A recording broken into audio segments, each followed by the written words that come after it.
I welcome you to this channel. This is the Messiah Revelation Ministry, which is an end-time ministry. Today we are going to do an assessment, and I will encourage you to do your own assessment.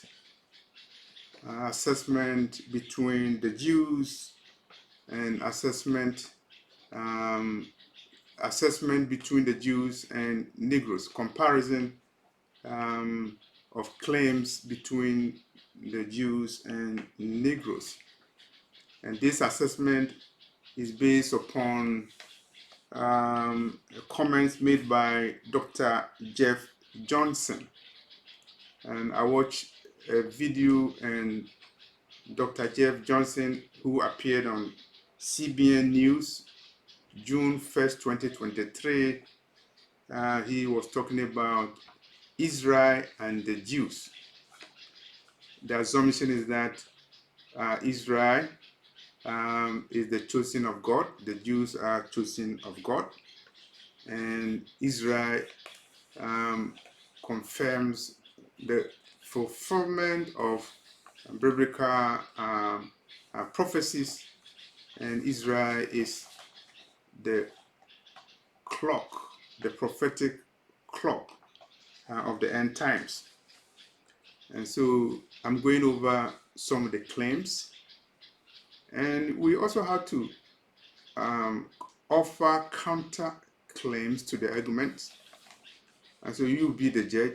You take a pen, you take a paper, and then you do the assessment, and probably you can come out if you are grading.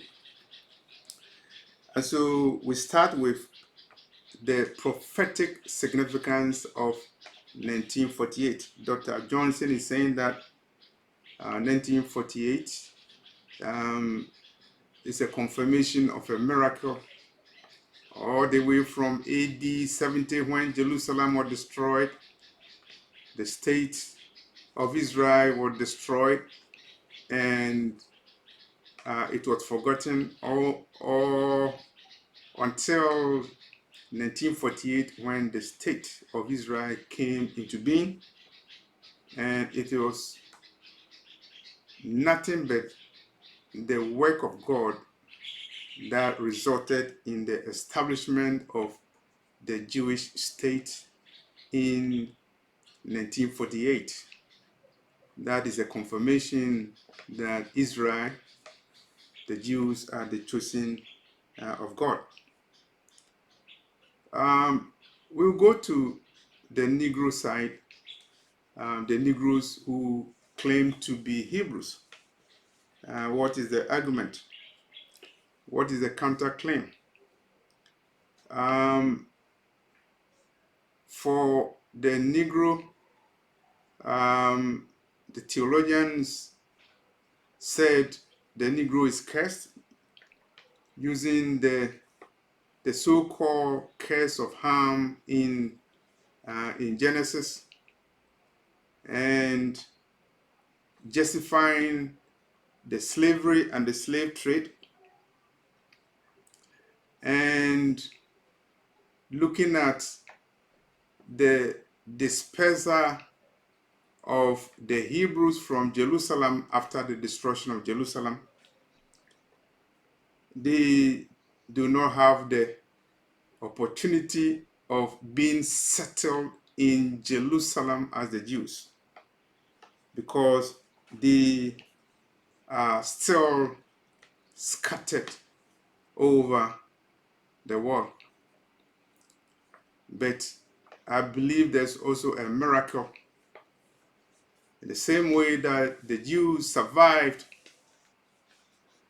the Holocaust in Europe and were relocated to Israel, the Africans also suffered the Holocaust. In the case of the Negro, the Holocaust went on for more than 400 years. because we had the Arab Holocaust or genocide of black Africans before the European transatlantic slave trade. Historical records are evident that in the case of the Congo, where we have the Bantus who are Negroes, 10 million people went through death at the hands of King Leopold II of Belgium. In a few years, 10 million people died of poverty, persecution, women and children who were not able to complete their daily task of tapping rubber.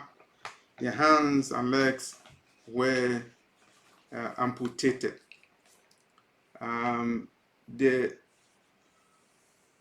The descendants of these people are still scattered as slaves, and it's also a miracle that after 400 years of the transatlantic slave trade, remnants of the Negroes are still existing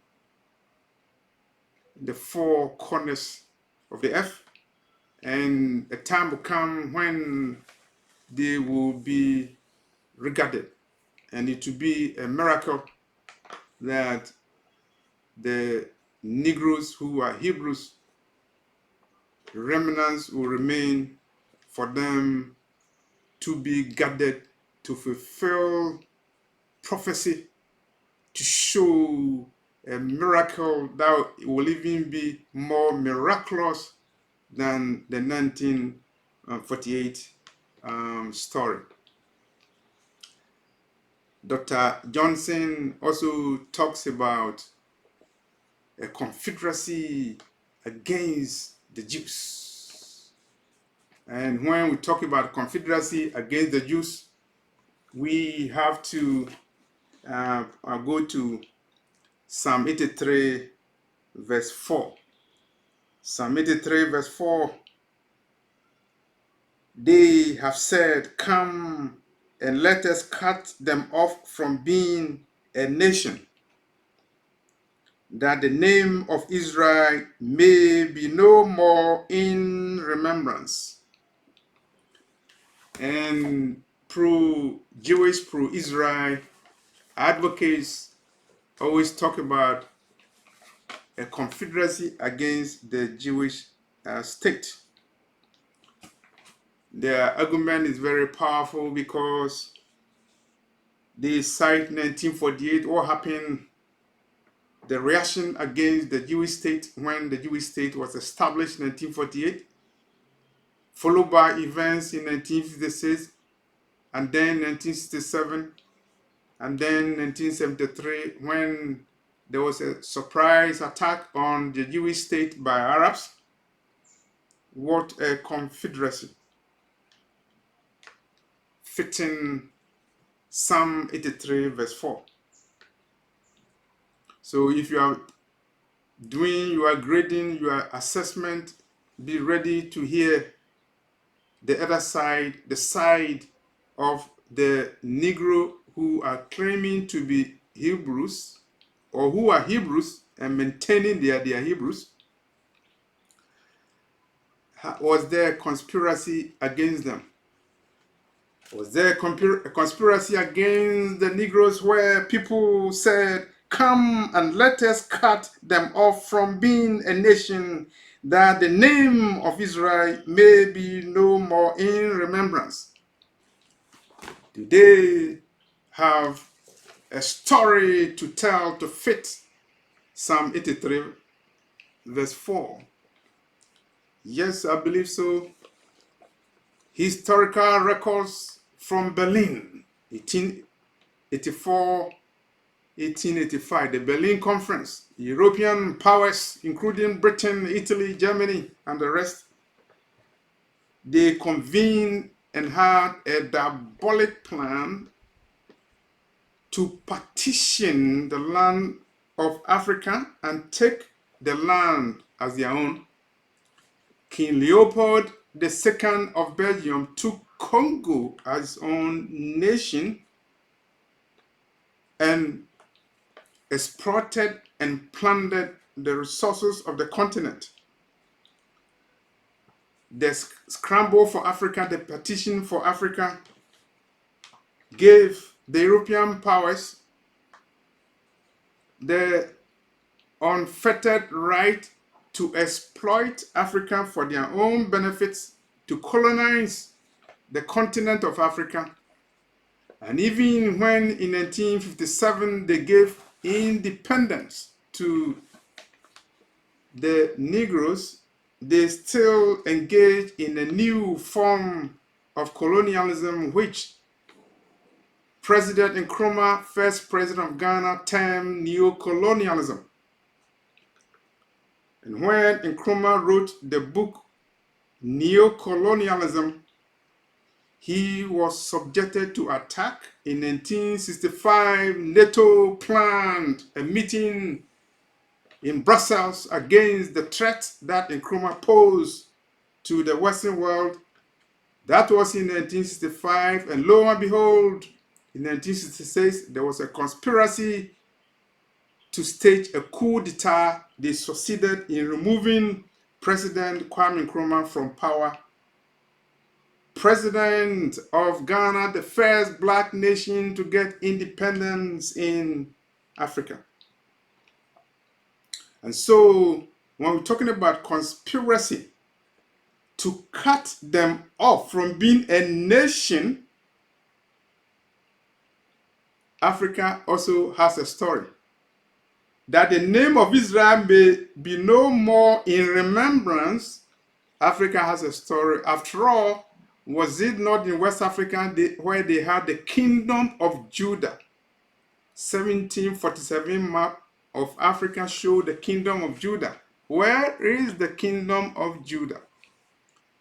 Were the people not rounded up and sold as slaves, put on ships again into the new Egypts in the world, fulfilling the prophecy about the Hebrews as stated, as decreed in Deuteronomy chapter 28, verse 68.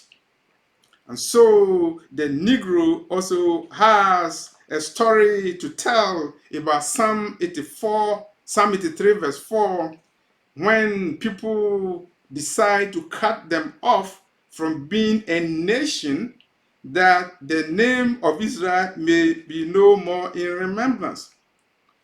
Yes, the Negro who is a Hebrew has a story because he can bring the story from Elmina Castle in Ghana and Cape Coast Castle in Ghana and all the castles, the slave dungeons in Africa, where the Europeans had a door of no return. The door of no return. When you pass through that door as a slave and you are put in a canoe and offloaded into a ship, you will not come to your ancestral home. Were the Europeans not saying the name of Israel may be no more in remembrance? Were they not saying that? They were saying that. That's why they had the door of no return. The Hebrew will be captured as a Negro. You'll be put in ships and sent to Egypt again. Egypt, North America. Egypt, South America. Egypt, Australia. Egypt, Jamaica. Egypt, Peru. Egypt, Mexico. Egypt, Brazil. They will not come again. Was there not such a conspiracy against the Hebrews who are Negroes? Dr. Jeff Johnson, in his interview on June 1st, 2023 on CBN News, also talked about hatred against the Jews. There's a worldwide hatred against the Jews and the Jewish state. And this is what the term anti-Semitism. I'm not sure how to define anti-Semitism. I'm not sure what comment will constitute anti-Semitism. I'm not sure what conduct will constitute anti-Semitism. But I believe anti-Semitism. But I believe that UN resolutions against Israel regarding Israeli occupation of Israel will be considered as anti-Semitic in the same way that the preaching of a Negro that he is a Hebrew and is the chosen of God is also considered anti-Semitic, as reflected in the reaction of people who felt offended by the publication of the book Hebrews to Negroes that was done by Ronald Dalton. Okay, so they are talking about hatred against the Jews as a sign that the Jews are the chosen of God, because prophecy is saying that the chosen of God will be hated among all nations. The Negroes, do you have a story to tell that you are hated over the world? Probably you can bring the story of the fact that after the destruction of Jerusalem in 70 AD, you went to places and you were hated, you were persecuted, you were enslaved again, including your enslavement in Portugal, including you being subjected to the Portuguese and Spanish Inquisitions, including you being enslaved by Arabs, including you being shipped to Egypt again on an account that you are black and therefore you are cursed. You can talk about the hatred that you have to go through over the world, from east to west, from north to south, as long as you are a black person, you are hated over the world. But I believe that is not because you are a black person, that's why you are hated. It's because you are a Hebrew by blood, through your history, through your heritage, and Satan and his agents are aware of that, and that's why you will be hated.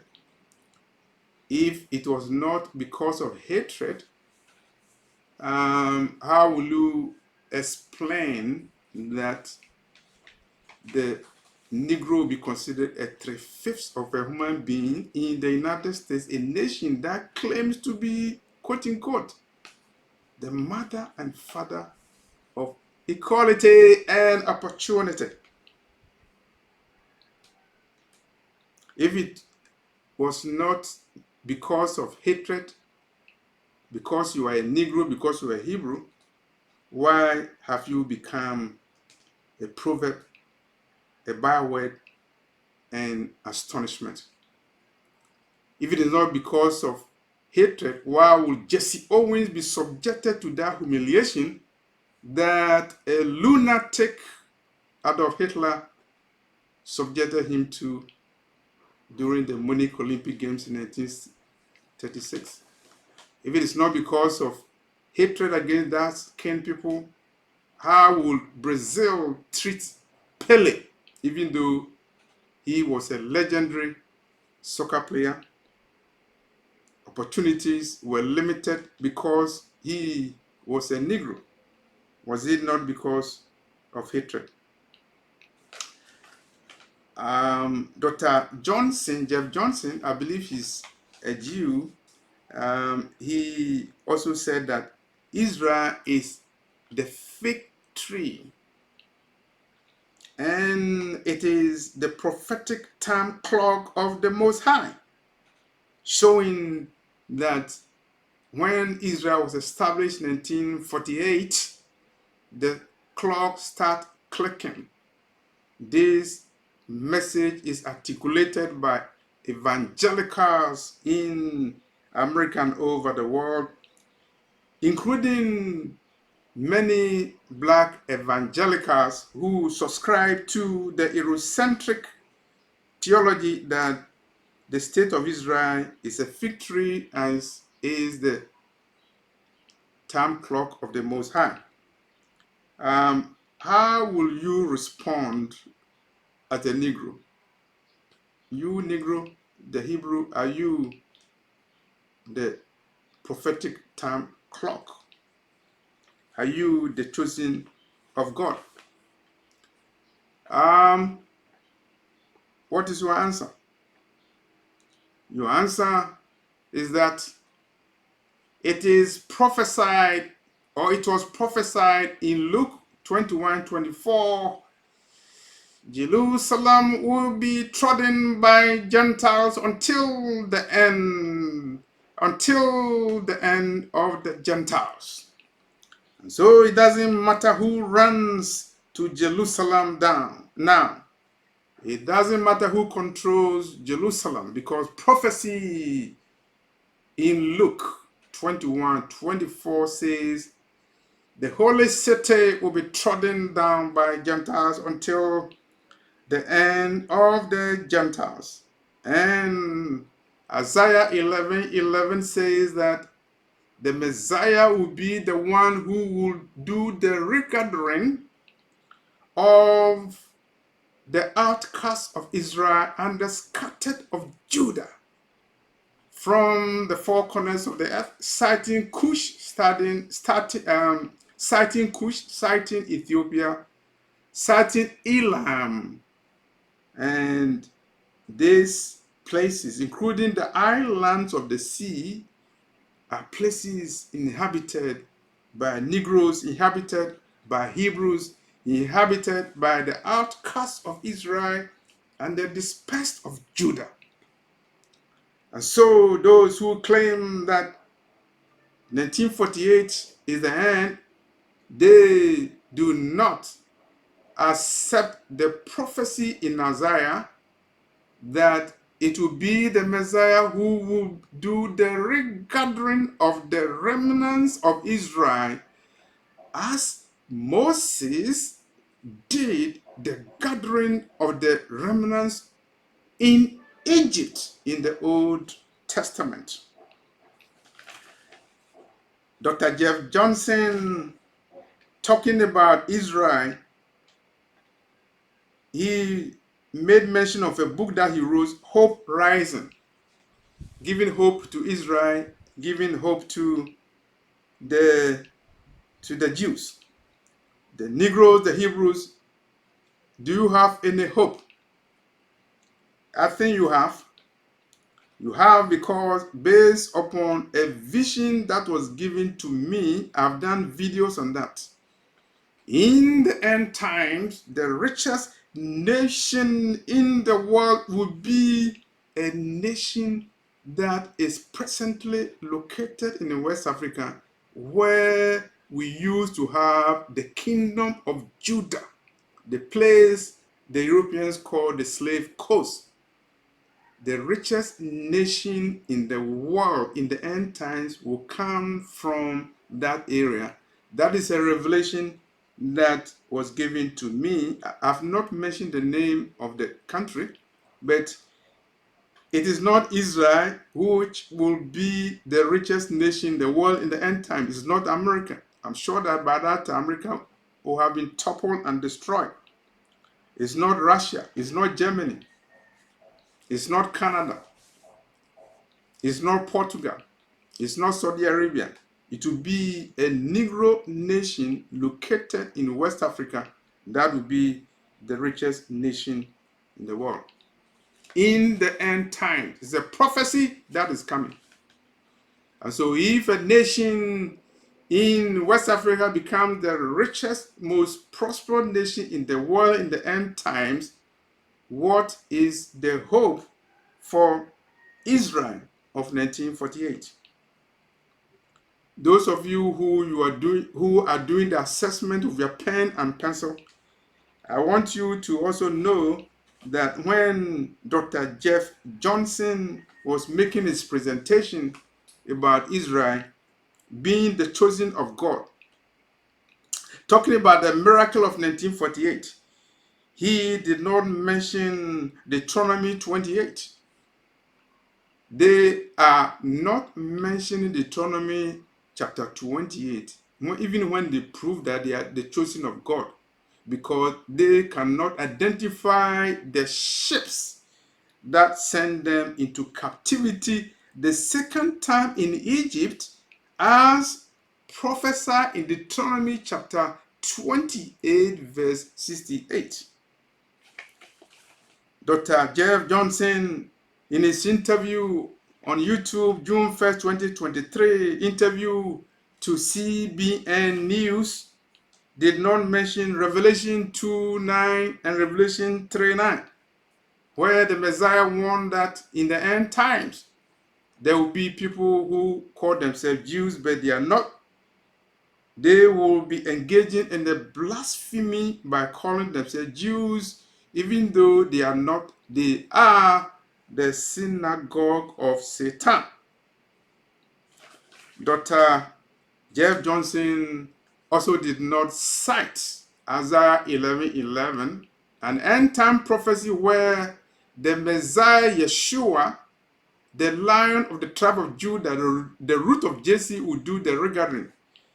I am not surprised when Dr. Johnson did not cite Isaiah, because most Jews do not believe in the messianic mantle relating to the root of Jesse. They don't believe in Jesus Christ. They don't believe in the Messiah. And so they don't believe that it is the Messiah who will be coming to gather his chosen people. That's why Jeff Johnson did not mention Isaiah 11, verse 11. And so do your scoring, do your tabulation, the Jews versus the Negroes, the Jews versus the Hebrews, who are the chosen of God and who fit the prophecy of the end times, who fit the prophecy of the regathering as foretold in the volumes of books in both the Old and the New Testament. And so I conclude my assessment, and you should also conclude your assessment. Israel 1948 and the fig tree prophecy. What happened to the Negroes who are Hebrews? Thank you for watching this video. I will leave the links to the video in the description box. Subscribe to the channel and share the message. We are an end time ministry working under prophecy, working in prophecy, working over prophecy to prepare the four corners of the world for the arrival of the Messiah, Yeshua, the Lion of the tribe of Judah, who is coming and who will come to gather the outcasts of Israel and the dispersed of Judah. Thank you for watching this message.